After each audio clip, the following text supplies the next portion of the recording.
ప్రార్థన అంటే ఏంటి? దేనిని రైట్, మంచి మాట. ఏంటది? ప్రార్థన అంటే ఏంటి? దేవునితో మాట్లాడటం. ప్రార్థనలో ఎలాంటి శక్తి సామర్థ్యాలు లేవు. ప్రార్థనలో ఎలాంటి శక్తి సామర్థ్యాలు లేవు. ప్రార్థనలో ఏదో బలం ఉంది, ఏదో సామర్థ్యం ఉంది, ఏదో శక్తి ఉంది, ప్రార్థన ఏదో చేస్తుంది అని అనుకుంటున్నావేమో. ప్రార్థన ఏమీ చెయ్యదు, దేవుడు చేస్తాడు. ఎవరు చేస్తారు? దేవుడు చేస్తాడు.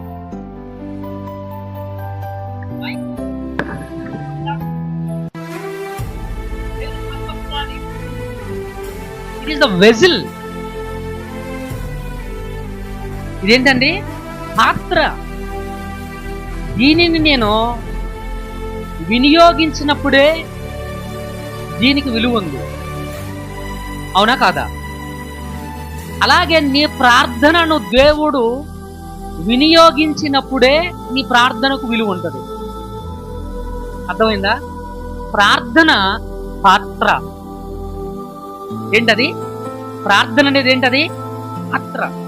భోజనం చేస్తున్నాం, వస్తువులు, ప్లేట్లు చాలా ఉన్నాయి.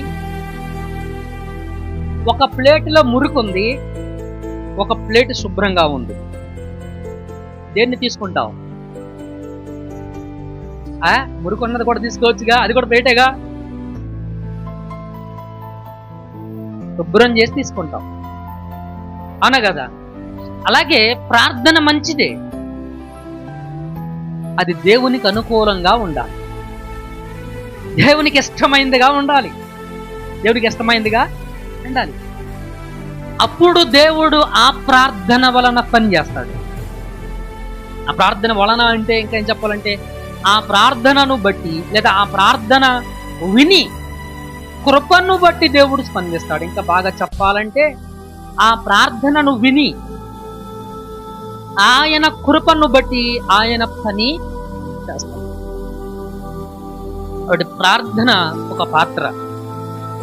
కాబట్టి ప్రార్థన ఏంటది? ఒక పాత్ర. దేవుని కార్యాలు మన జీవితంలో జరిగించబడడానికి ప్రార్థన ఒక పాత్ర,